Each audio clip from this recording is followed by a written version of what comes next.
Alrighty, so Brycinea, whenever you're ready. Okay, so we had a milk quality predictor that would classify milk as either high, low, or medium quality. We chose this subject because if you drink spoiled milk, you can have like a lot of stomach issues with nausea, vomiting, diarrhea, pain in general. And this could help prevent people from actually having to drink spoiled milk to find out that it's spoiled. There's also one other variable that isn't listed here, and that's color, but we assume that people know what color means. Turbidity is how opaque the milk is. The higher the turbidity, the less clear it is. The odor of spoiled milk is very like sour, and a lot of people can recognize spoiled milk because of its smell.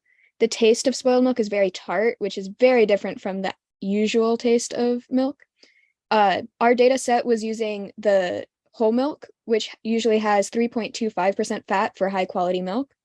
The ideal pH of the milk was between 6 and 7, and the ideal temperature was under 46 degrees Celsius or 114 degrees Fahrenheit. We didn't really have any extra columns, so we didn't have to do a ton of data cleaning. We just had to drop null values, and we changed the names of 3 of the columns just for ease of use.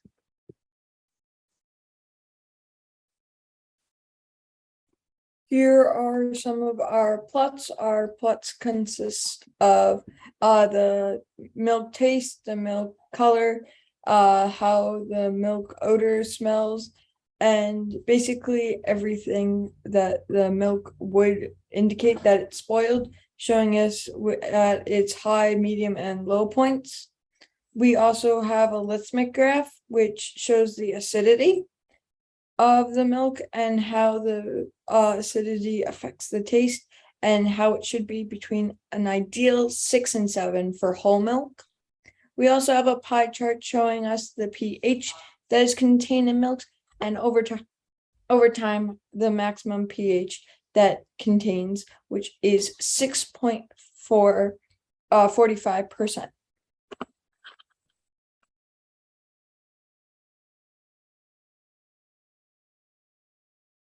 So the first machine learning model we used was K-nearest neighbors, which basically assigns milk objects with unknown grade into classes they have the closest distance to, also known as their nearest neighbor.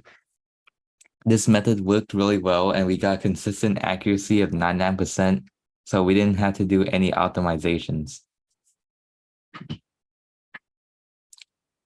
The second machine learning model we used was a random forest, which creates decision trees and outputs the class selected by the majority of the trees.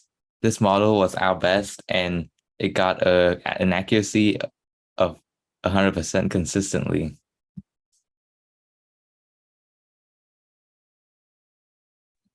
A multi-layer perceptron is an artificial neural network with layers of nodes that can separate data that can't be separated linearly using backpropagation. Backpropagation is a supervised learning technique that's a generalization of the least mean squares algorithm in the perceptron. This technique didn't work very well at first, but had an accuracy of 92.4% after grid search optimization and hyperparameter tuning. Support vector machines is a supervised machine learning algorithm that maps data so that it can be easily categorized before separating the data into classes to predict a class of new data points based on their characteristics. This method was also ineffective at first, but gained a 86.7% accuracy, which still wasn't sufficient for our purposes.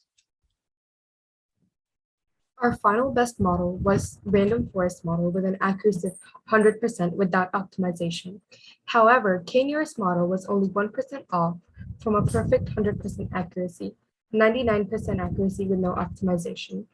If we had more time, we would like to add more data sets to train and improve our model further, as well as add a section where users can input their values like temperature, odor, turbidity, and color to check the grade of their milk. For this feature, we would need additional data since our current model uses pH level and fat levels to calculate the outcome, and usually a person does not know pH level or fat levels of their milk cartons. Along those lines, our up-to-date model is only trained with whole milk, so we'd like to train it with data sets of 2% milk or fat-free milk. Thank you for your attention. Here's our team. me, Sidharth, April, Richard, Alvar, Aavash, Brycinea, and of course Gokul. And please let us know if you have any questions.